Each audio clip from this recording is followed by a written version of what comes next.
আধুনিক ডাক্তাররা গোপন করেন।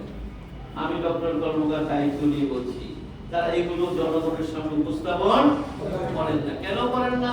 কারণ তিনি তো ইমিউনিটি নিয়ে অনেক বেশি পড়েছেন, না?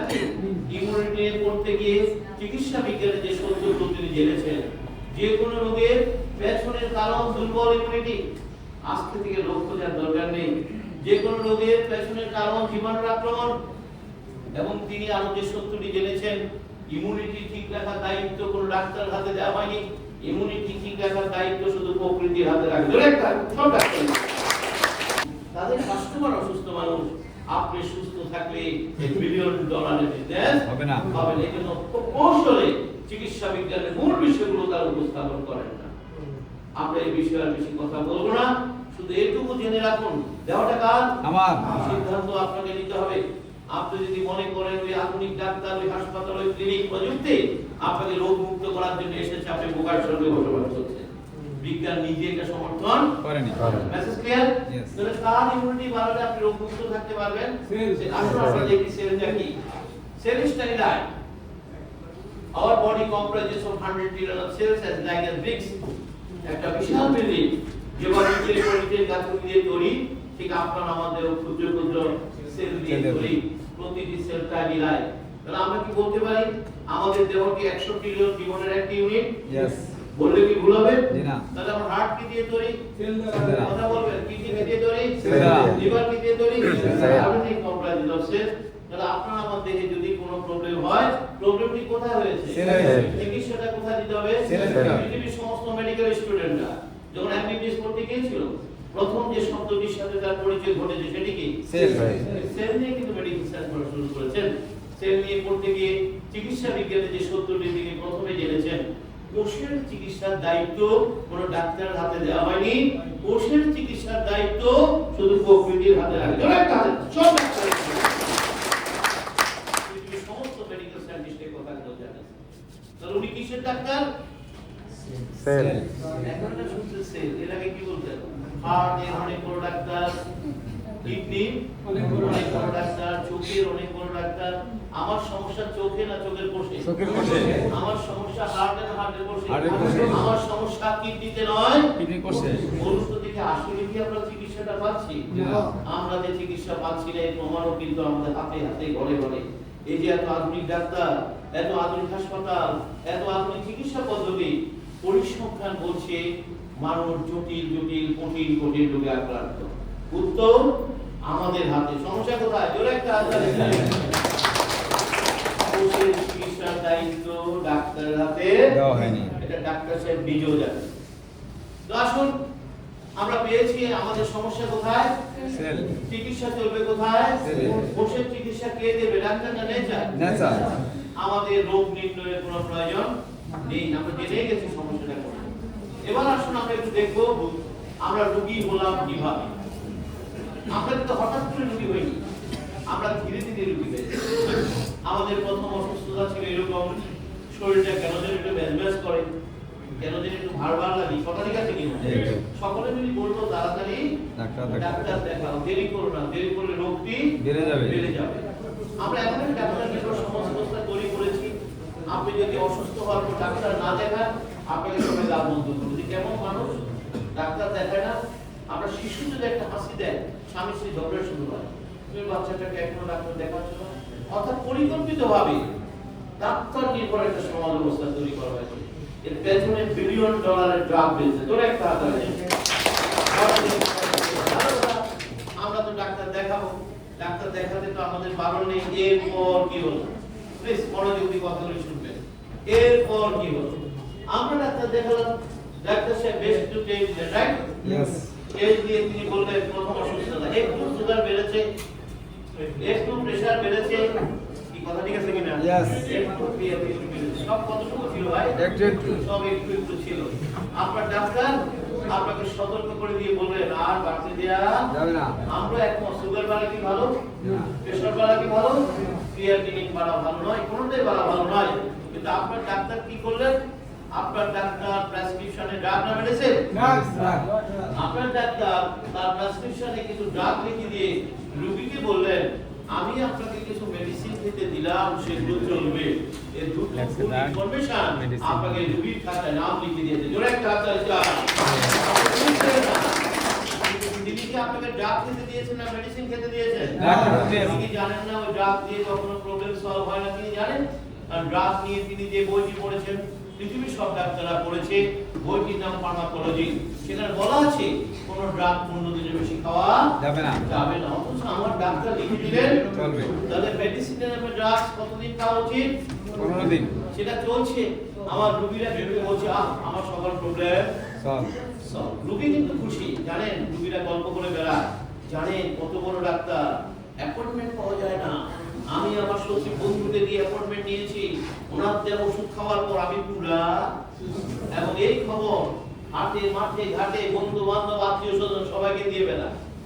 এখন ভালো বড় ডাক্তার দেখে দিন যত যায় ড্রাগের পরিমাণ বাড়তে থাকে। শুরু করছে 2টা দিয়ে, এখন 14টা খায়। কথা ঠিক আছে কিনা? আগে এক বেলা খেতে, এখন কয় বেলা খায়? 3 বেলা খায়। রুগী কিন্তু বলে খুব ভালো আছি, জানেন গত সপ্তাহে সিঙ্গাপুর গিয়েছিলাম, ব্যাংকক গিয়েছিলাম, মেডিকেলের বড় প্রফেসর দেখিয়েছি, উনি নতুন করে 3টে ওষুধ খেতে দিয়েছে, খাওয়ার পর আরো ভালো আছে। তাই বলে না? আরো ভালো আছে। দিন যত যায় ড্রাগের পরিমাণ বাড়ে, একটা পর্যায়ে ড্রাগ আর কাজ করে না। জোরে একটা হাত ধরে আমার মনে হয় কথাগুলি প্রতিটি কলের অভিজ্ঞতা, ড্রাগ আর কাজ করে না। আপনি তো বসে থাকবেন না, আবার ডাক্তার দেখাবেন। এবার ডাক্তার সাহেব টেস্ট করে বললেন আপনার তো লিভার ড্যামেজ, কিডনি ড্যামেজ, আপনার তো হাই সুগার, হাই প্রেসার। প্রথম দিন কি বলেছিল? একটু। এখন কি বলছে? ড্যামেজ। আমার তো কিছু না। কেন এরকম হলো? কেন আমার রোগীরা জানতে পারেনি এই 10 বছর কি হয়েছে? যতবারে জিজ্ঞেস করেছেন ভালো আছি, এখন সে ভালো নেই। শুধু ভালো নেই বললে ভুল হবে। ড্রাগ যখন বডিতে ফেল করে, ওই মানুষটির আর কোথাও যাওয়ার সুযোগ থাকে না। আসুন আজকে আমরা জানবো আমরা রোগীরা কেন জানতে পারিনি কি চলেছে। উত্তর আমাদের হাতে। যাওয়াটা কি দিয়ে তৈরি? আমাদের কোষের একটা কারেক্টার হচ্ছে, কোষ যখন অসুস্থ হয় সেটা মেসেজ পাঠায় ব্রেইনে। আমাদের কোষের মেইন অভিযোগের নাম পেইন, ব্যথা। কিবা রোগীরা কি নিয়ে কথা বলে? ব্যথা। সব কিছুতে ব্যথা। ব্যথাকে বলে অসুস্থ কোষের অভিযোগ। হাসি কাশি জ্বর ব্যথা সবকিছু অসুস্থ কোষের অভিযোগ। আসলে অভিযোগগুলো কোথায় পাঠায়? ব্রেইনে। ব্রেইনে পাঠায়। কিভাবে পাঠায়? আপনার ব্রেইনের সাথে সমস্ত দেহ কোষের নার্ভ ফাইবার দিয়ে কানেক্টেড।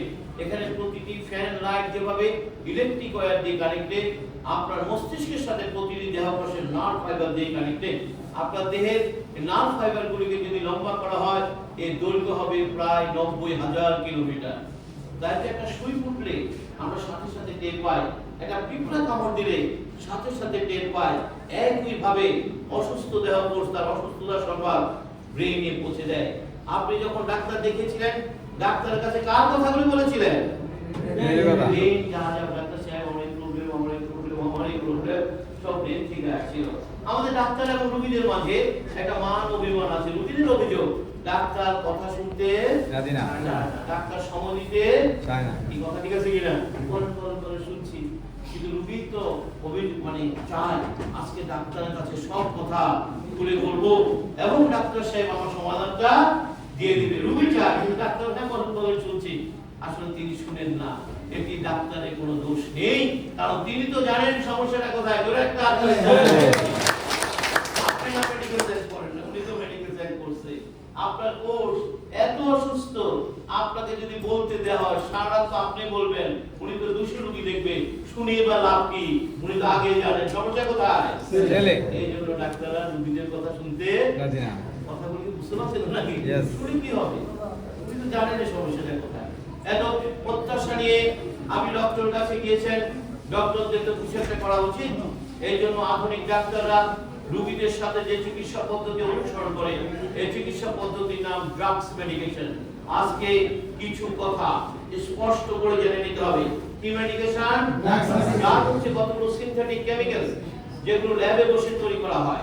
পৃথিবীর বড় বড় স্থানে ল্যাব স্থাপন করা আছে, সেখানে বড় বড় সায়েন্টিস্টরা বসে আছে, অ্যানাটমিস্ট, ফিজিওলজিস্ট, বায়োলজিস্ট, ফার্মাসিস্ট। তাদের পেছনে ফার্মাসিউটিক্যাল কোম্পানিগুলো বিলিয়ন বিলিয়ন ডলার ব্যয় করে। তাদের কাজ কি?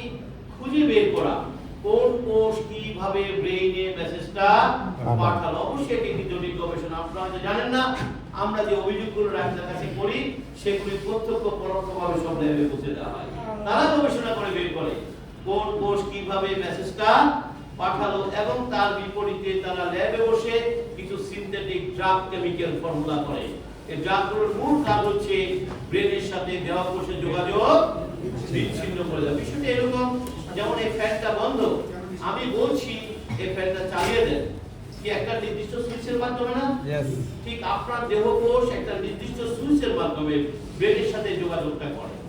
আমি যদি বিজ্ঞানের ভাষায় কথা বলি, এই সুইচগুলোকে বলা রিসেপ্টর।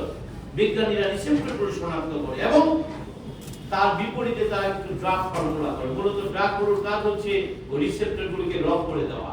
এইজন্য দেখবেন আমার রোগীরা প্রথম যখন ড্রাগ সেবন করে মুহূর্তের মধ্যে বলে, আমার দীর্ঘদিনের পেট ব্যথাটা চলে গেল, মাথা ব্যথাটা নাই, মাজা ব্যথাটা সাথে সাথে আরাম পায় এবং ডাক্তারদের প্রেমে পড়ে। আরাম পায় আর কার প্রেমে পড়ে? ডাক্তার। এমন প্রেম 8-10 বছর প্রেম চলে, ডাক্তার ছাড়া আর কিছু বুঝে না। কি কথা ঠিক আছে কি? অন্ধের মতো ডাক্তারের পেছনে ঘুরে, কারণটা এটা খেলে তার ভালো লাগে। 8-10 বছর পর ড্রাগ আর কাজ করে না, প্রেম ভাঙতে থাকে। ড্রাগ আর কাজ করে না, প্রেম ভাঙতে থাকে। আপনি তো বসে থাকবেন না, আবার ডাক্তার দেখাবেন। এবার ডাক্তার সাহেব নিজে ঘোষণা করলেন, আমার কিছু করার নাই, বাড়ি চলে যান আর আল্লাহ আল্লাহ করেন। জোরে একটা হাত দাও, আল্লাহ। সামান্য ক্রিয়াটিনিন নিয়ে গিয়েছিলেন, সেটি 5-7 বছর পরে বলে এখন ডায়ালিসিস করতে হবে।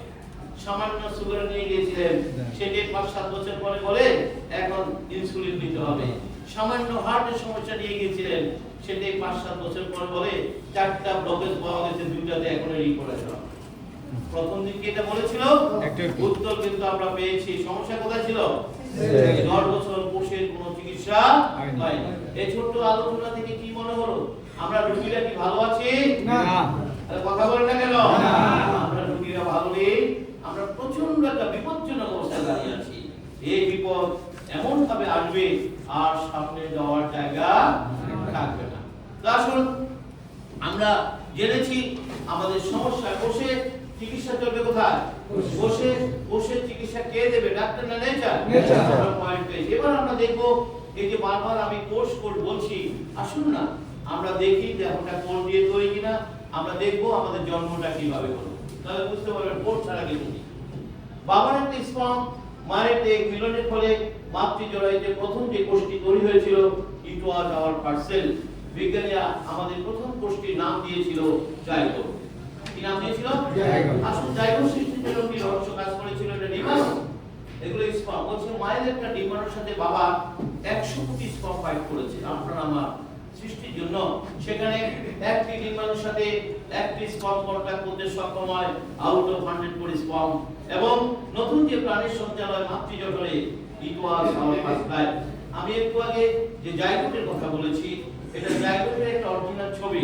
বিজ্ঞানীরা আধুনিক ইলেকট্রনিক মাইক্রোস্কোপ দিয়ে আপনার আমার 6 দিন বয়সের ছবি তুলেছে। এটি 10 লক্ষ গুণ বড় করে দেখানো হয়েছে। আপনার 6 দিন বয়সের ছবিটা একটু দেখে নেন। এটি তো আপনি নাকি? यस। কথা বলেন। এটি তো আপনি?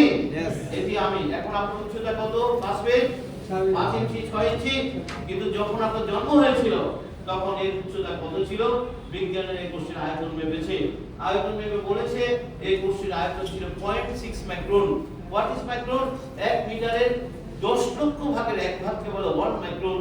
আপনার আয়তন তার চেয়ে ছোট ছিল। বিজ্ঞানীরা এই কোষের ওজন মেপেছে।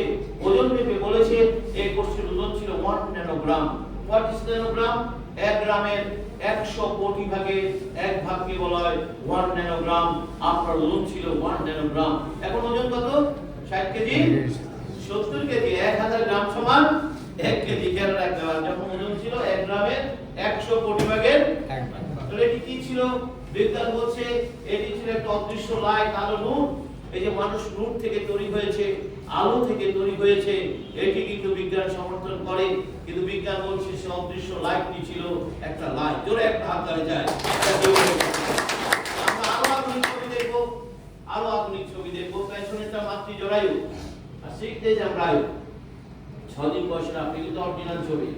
বিজ্ঞানীরা লক্ষ্য করলো আপনার সিক ডে যেটি নড়ে চড়ে বসলো এবং ডিভিশন হওয়া শুরু করলো নিয়ম রেখে 1 2 4 8 দেখতে থামিলো।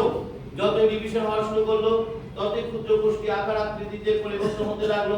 58 দিনের মাথায় 5 মিলিমিটার একটি পূর্ণাঙ্গ মানব ভ্রূণে পরিণত হয়ে গেল।